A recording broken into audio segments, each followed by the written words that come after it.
हे फिर हम स्टार्ट करते हैं क्लास 10 का चैप्टर नंबर 6 ट्राइंगल्स। इसका एक्सरसाइज 6.3 करेंगे। Question number 4। क्वेश्चन नंबर 4 में क्या गिवन है? In figure Q R upon Q S is equal to Q T upon P R and angle 1 is equal to angle 2 so that हमें करना है triangle P Q S is similar to triangle T Q R. तो कौन कौन से triangle है? एक तो ये रहा पी क्यू एस एंड दूसरा ट्राइंगल टी क्यू आर। मैंने इसको अलग अलग बनाया है, तो इन दोनों ट्राइंगल को हमें क्या करना है? सिमिलर दिखाना है।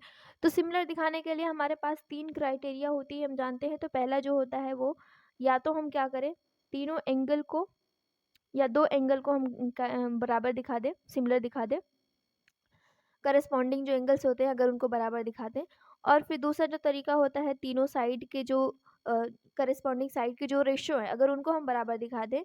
और तीसरा तरीका ये होता है कि अगर एक साइड है, साइड के करस्पॉन्डिंग साइड का रेशियो और हमें एक एंगल मिल जाए और फिर दूसरा करस्पॉन्डिंग साइड का रेशियो, अगर ये इक्वल मिल जाए तो हम मतलब इनमें से किसी भी क्राइटेरिया अगर यूज़ कर पा रहे हैं तो हम क्या बोल सकते हैं, वो दोनों ट्राइंगल क्या है? सिमिलर है। तो इसमें हम चेक करते हैं कि हमें क्या मिल सकता है ऐसा।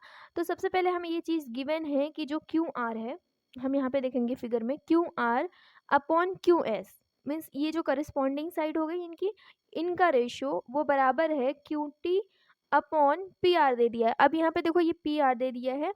अगर हमें ये इसकी जगह पे क्यू पी मिल जाता तो हम क्या बोल सकते थे?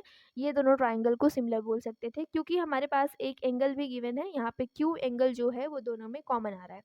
तो हमारा काम यही होगा, जो पी आर है उसकी जगह पे हम क्या करें? क्यू पी लेकर आए। और इसके लिए हमें ये चीज़ दिया हुआ है कि जो एंगल 1 है यहाँ पे, ये जो एंगल 1 है ये एंगल 2 के बराबर है। तो हम जानते हैं कि अगर कोई भी ट्राइंगल है, जैसे मैं यहाँ पे बोलूँ,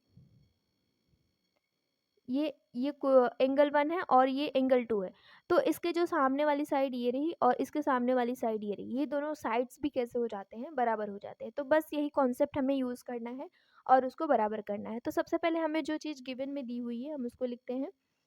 गिवन में हमें ये दिया हुआ है Q R upon Q S is equal to Q T upon P R. और हमें दूसरी चीज़ एंगल दिया हुआ है, angle 1 is equal to angle 2। और हमें टू प्रूफ में करना है, टू प्रूफ हम प्रूफ में लिखेंगे। हमें जो ये ट्राइंगल है, ट्राइंगल पी क्यू एस, इसको सिमिलर दिखाना है ट्राइंगल टी क्यू आर के। और हम इसका प्रूफ स्टार्ट करते हैं। तो सबसे पहले जो हम प्रूफ में जो चीज़ हमें गिवन है उसका यूज़ करके हम करेंगे। सबसे पहले हमें ये दिया हुआ है कि जो एंगल 1 है वो बराबर है एंगल 2 के। अभी जैसा कि मैंने बताया यहाँ पे एंगल 1 और एंगल 2, अगर ये दोनों एंगल बराबर है तो इनके जो सामने वाली साइड्स हो जाती हैं वो भी क्या हो जाएंगी? बराबर हो जाएंगी।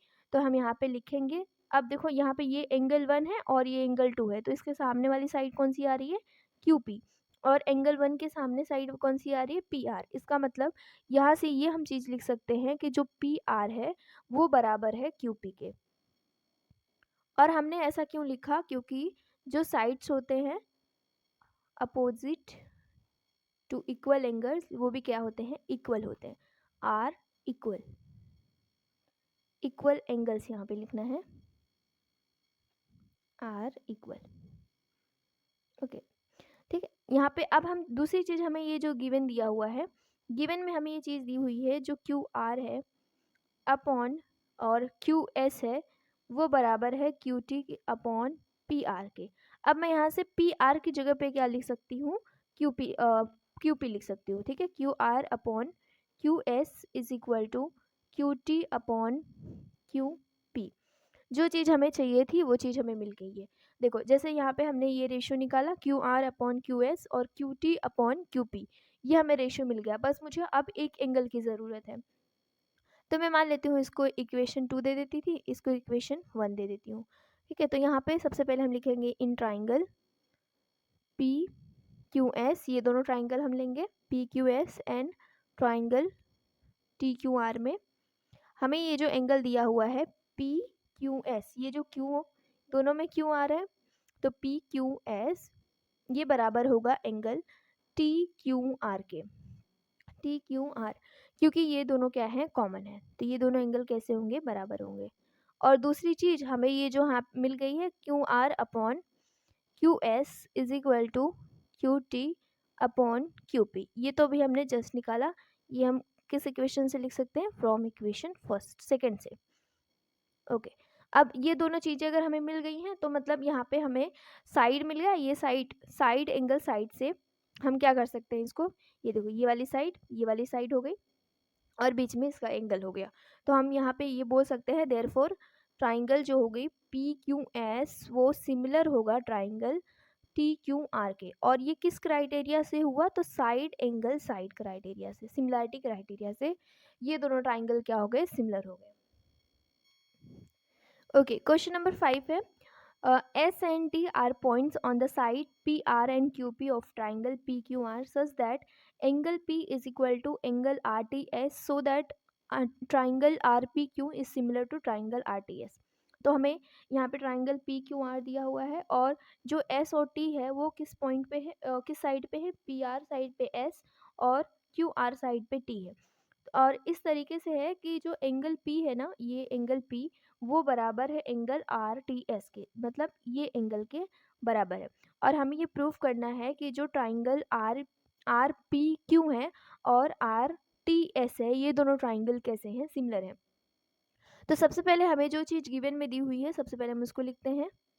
गिवन में हमें ये दिया हुआ है जो एंगल P है वो बराबर है एंगल RTS के, और हमें प्रूफ करना है, टू प्रूफ में लिखेंगे, टू प्रूफ में जो ट्राइंगल RPQ है वो सिमिलर है ट्राइंगल RTS के। हम यहाँ से अपना प्रूफ स्टार्ट करते हैं। प्रूफ में सबसे पहले इन दोनों ट्राइंगल को हम उठाएंगे। ट्राइंगल कौन कौन सा, ट्राइंगल हो जाएगा ये बड़ा वाला ट्राइंगल RPQ, ये मैं इसको थोड़ा अलग से बनाती हूँ, ये रहा R, ये P और ये रहा Q, और यहाँ पे हम छोटा सा ट्राइंगल बनाएंगे, ये R और यहाँ पे T और यहाँ पे S। तो सबसे पहले जो हमें ट्राइंगल R, कौन से ट्राइंगल हमें सिमिलर करनी है, ये दोनों ट्राइंगल, तो इन्हीं दोनों ट्राइंगल में हम देखेंगे RPQ एंड ट्राइंगल RTS में। तो जो चीज़ हमें गिवन है एंगल P वो बराबर है एंगल RTS के, ये एंगल हमें गिवन था, ये एंगल हमें गिवन था यहाँ पे, मतलब कि एंगल जो P है वो बराबर है RTS के। तो ये एंगल हमें गिवन है, और क्या हमें मिल सकता है, ये देख रहे हैं हम एंगल, ये जो R है ये दोनों में क्या है, कॉमन है। तो हम यहाँ से ये चीज़ लिख सकते हैं कि जो एंगल आ रहा है मतलब PRQ ये बराबर होगा एंगल STR के, नहीं SRT के, SRT के, क्योंकि ये जो एंगल T है STR तो ये इसके बराबर है, एंगल QPR के बराबर है। तो यहाँ पे हमें दो एंगल मिल गए हैं। अब इन दोनों एंगल से हम क्या कर सकते हैं, अगर दो एंगल हमें क्या मिल जाते हैं, कॉमन मिल जाते हैं, मीन्स बराबर मिल जाते हैं, तो तीसरा एंगल ऑटोमेटिक इक्वल हो जाता है, क्योंकि हम जानते हैं कि जो तीनों एंगल का सम होता है वो कितना 180 डिग्री होता है। तो दो एंगल अगर हमें मिल गया तो तीसरा एंगल सेम ही होने वाला है, ठीक है। तो हम यहाँ से ये चीज़ बोल सकते हैं कि जो ट्राइंगल है RPQ वो सिमिलर होगा ट्राइंगल RTS के, जो कि हमें क्या करना था, यही प्रूफ करना था। और ये किस क्राइटेरिया से हुआ, तो एंगल सिमिलैरिटी क्राइटेरिया से,